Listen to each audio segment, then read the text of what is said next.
আসসালামু আলাইকুম। আশা করি ভালো আছেন, সুস্থ আছেন। আলহামদুলিল্লাহ আমিও ভালো আছি। মনে বসেছিলাম আজকে কি রান্না করা যায়। ভাবছি রিজিকের মালিক তো আল্লাহ। তার ছোট থেকে ছোট সৃষ্টির জন্য রিজিকের ব্যবস্থা করে রেখেছেন। আর আমরা তো আশরাফুল মাখলুকাত, আমাদের তো রিজিকের চিন্তা করাই যায় না। তাছাড়া রমজান মাস রহমতের মাস, কোনো না কোনোভাবে আল্লাহ মানুষের রিজিক মিলিয়ে দেয়। ভাবতে ভাবতে আমার জামাই বাজার নিয়ে চলে আসলো। নদীর টাটকা পাঙ্গাস মাছ কাটাকুটি করে রান্না বসিয়ে দিলাম। শুধু কি আর মাছ দিয়ে খাওয়া যায়? সাথে কিছু না থাকলে কি আর হয়? কোথায় আছে আমরা মাছে ভাতে বাঙালি, কিছু ভর্তা ছাড়া আধুরা।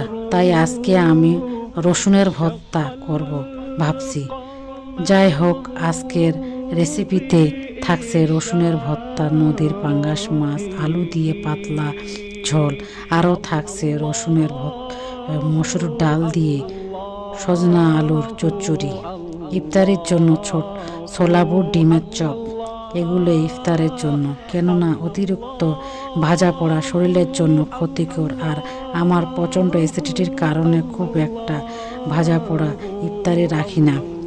যতটা সম্ভব ফলমূল দিয়ে ইফতার করার চেষ্টা করি।